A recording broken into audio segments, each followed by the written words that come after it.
Hari Om.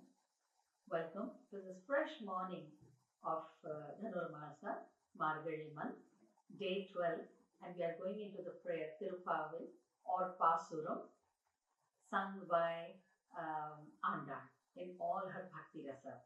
So she's been, if every day you've been listening to me, you know how first it was her individual consciousness waking up, and then she came to the group consciousness, collective consciousness coming up, and slowly she's coming up to that, from the group consciousness, she will go up to the Lord at later chantings. And now she says, she's describing, talking to a friend, and she says, look at the house of Krishna. Means mentally, she's just teleported to Krishna. She's all the time with Krishna. She's all the time with her Lord. It looks like, she's just living with him. And she says, look at the Lord's house. Look at Krishna's house. How he looks like, His house seems to be so prosperous. And such a prosperous cowherd he is. Look at his cows and buffaloes, and look at the cows that he has overflowing with milk. And the mere thought of the calves, the mother begins to milk. The mother cows begin to milk. And the whole courtyard becomes muddy.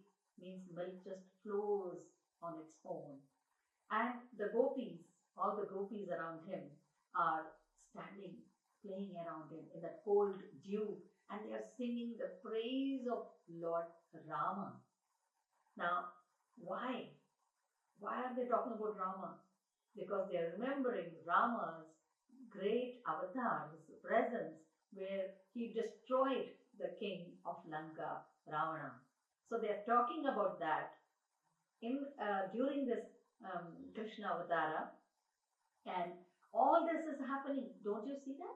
That people have assembled and they're talking about Ravana being destroyed by Rama, and all this is happening, and yet you seem to be sleeping.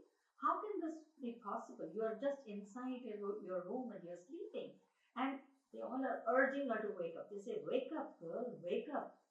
And everyone else is aware of their plight except you. What is our plight? Our plight is, if we are aware, if we have woken up, we know that the samsara catches us up very tightly, very strongly. And it's kind of a mesh where we get entangled and we do not know how to go about. So that is the plight. And the moment we think of Gopala, Madhava, his bhakti, somehow the way comes up, the path is shown, and his bhakti only takes us out from this, sansar. So waking up, she repeatedly is talking about waking up. She's trying to wake up everyone. Why? What is that? She is waking up from all types of spiritual ignorance. Because we are filled with, any which ways we are filled with ignorance, and spiritually a lot of ignorance is there. So she's trying to wake us up from that spiritual ignorance. The sleeping gopis, all those girls who are sleeping, they represent the soul who is very knowledgeable but remains in the state of spiritual slumber through this body in that ajnana, in that ignorance. That soul wants to become the soul. It means the soul will ever remain soul, but the soul wants to talk through the body as I am the master of this body.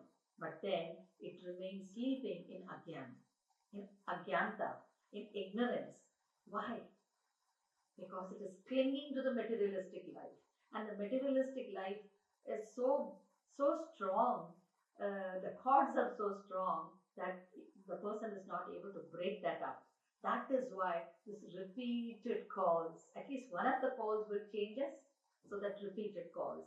And this, once the call goes into the ears, that's why in the initial prayers, she said, kisu kisu, means ki sound of the birds. Can't you hear that? So this sound of our master should wake us up.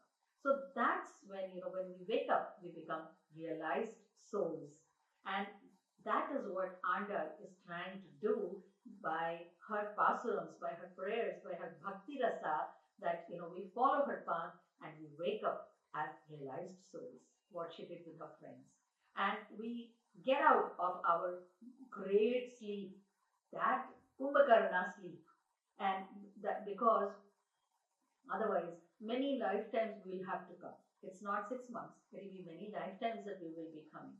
So, from that sleep, that deep sleep here represents the samsara, the cycle of worldly existence, which is never ending because the desire doesn't end, the vasana doesn't end, the trishna doesn't end. All that becomes our baggage, and repeatedly we are born back to experience that. So, Andal's persistent waking up call is a call of our own soul. Andal is right inside us, waking us up. And this call should reach all of you. That is my little effort.